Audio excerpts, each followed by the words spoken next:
Hi guys, আমার আগের shower routine ভিডিওটায় তোমরা অনেকেই আমার স্কিন কেয়ার রুটিন জানতে চেয়েছিলে। তো চলো শুরু করি।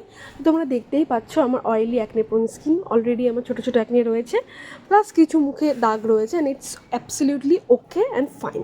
তো চলো শুরু করা যাক। তো ফার্স্টেই আমি বায়োডার্মার অ্যাটোডার্ম ইন্টেন্সিভ জেল ক্লিনজারটা ইউজ করছি। এটা আমার স্কিনটা খুব ভালোভাবে স্যুট করে। তোমরা দেখতেই পাচ্ছ কতটা ফ্রেশ লাগছে। তারপর আমি ইউজ করছি টনি মুলির রাইস মোচি টোনার। এই টোনারটা মানে একদম আমি সোয়ার বাই, মানে এত ভালো আমার স্কিনে স্যুট করেছে, এত স্কিনটাকে ক্লাম করতে এত, মানে কী বলবো, এত ভালো আমার স্কিনটাকে স্যুট করে, জাস্ট দেখো তোমরা। তো হ্যাঁ, কিছু দাগ, কিছু অ্যাক্টিভ অ্যাকনে রয়েছে, যেগুলো আমার যে ডক্টরকে আমি দেখাই স্কিনের, সে যে অয়েনমেন্টে দিয়েছে সেটা লাগিয়ে আশা করি কমবে।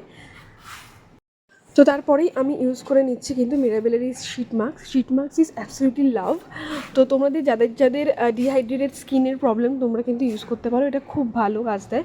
তোমরা দেখতেই পাচ্ছ কতটা গ্লো করছে ফেসটা।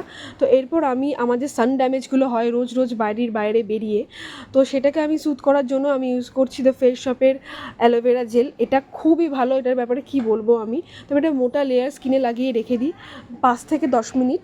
তো এটাকে আমি এরমভাবেই স্কিনের মধ্যে পেনিট্রেট হতে দেবো, যাতে আমার যত সান ড্যামেজ আছে সেটা একদম মানে ভালো হয়ে যায়। তো তারপর আমি প্লাম ব্র্যান্ডের এই ময়েশ্চারাইজারটা, তো দেখতেই পাচ্ছ আমার স্কিনের গ্লোটা পুরো আমার স্কিন কেয়ারটা করার পর। তো তোমাদের যদি কোনো কোয়ারিজ থেকে থাকে অবশ্যই কিন্তু কমেন্ট সেকশনে জানিও, আর যদি কোনো ভিডিও রেকমেন্ডেশন থাকে তো অবশ্যই সেটা কিন্তু কমেন্টে জানিও, আর যদি কোনো প্রোডাক্ট লিঙ্ক দরকার পড়ে সেটাও অবশ্যই কমেন্টে জানিও। তো চলো টাটা, নেক্সট ভিডিওর জন্য কিন্তু অবশ্যই অপেক্ষা করো, বাই।